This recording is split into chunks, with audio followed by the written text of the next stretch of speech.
प्यारे बच्चों, एक दफा का जिक्र है कि समुंदर के किनारे एक दरख्त था पर एक चिड़िया ने घोंसला बनाया हुआ था। एक दिन तेज हवा चली तो चिड़िया का बच्चा समुंदर में गिर गया। चिड़िया बच्चे को नकाने लगी तो इसके पर गीले हो गए और वो लड़खड़ा गई। इसने समुंदर से कहा, अपनी लहरों से मेरा बच्चा बाहर फेंक दे। लेकिन समुंदर ने ऐसा करने से इनकार कर दिया।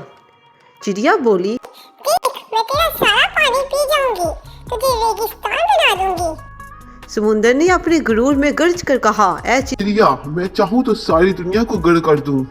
तुम मेरा क्या बिगाड़ सकती है? चिड़िया ने ये सुना तो बोली, चल।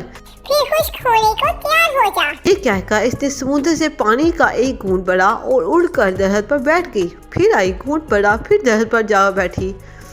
यही अमल इसने कई बार किया तो समुद्र घबरा के बोला, पागल हो गई है क्या?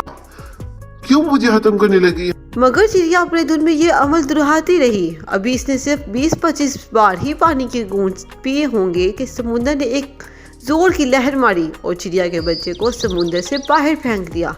दरख्त जो काफी देर से ये सब देख रहा था, समुद्र से बोला, ऐ ताकत के बादशाह, तू जो सारी दुनिया को पल भर में गर्क कर सकता है, इस कमजोर सी चिड़िया से डर गया?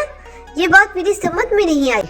समुद्र बोला, तू क्या समझा? मैं जो तुझे एक पल में उखाड़ सकता हूँ, एक पल में दुनिया गर्क कर सकता हूँ, इस चिड़िया से डरूंगा? ऐसा नहीं है।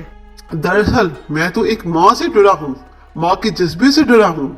एक माँ के सामने तो अर्श हिल जाता है, तो मेरी क्या मजाल। जिस तरह वो मुझे पी रही थी, मुझे लगा कि वो मुझे रेगिस्तान बना ही देगी। प्यारे बच्चों, देखा आपने एक चिड़िया को कैसे अपने बच्चे के लिए समुद्र से लड़ पड़ी। कहने को चिड़िया है, लेकिन ममता का जज्बा उसमें भी कूट कूट कर बड़ा है। सब माओं को अपने बच्चे अजीज होते हैं। आपकी माँ भी आपसे बहुत प्यार करती होगी, आपकी जरा सी तकलीफ दुख पर परेशान हो जाती होगी, है ना? प्यारे बच्चों, अगर आपको मेरी वीडियो अच्छी लगे तो प्लीज़ मेरे चैनल को सब्सक्राइब कर दें ताकि इस तरह की अच्छी अच्छी वीडियो आपको मिलती रहे। शुक्रिया।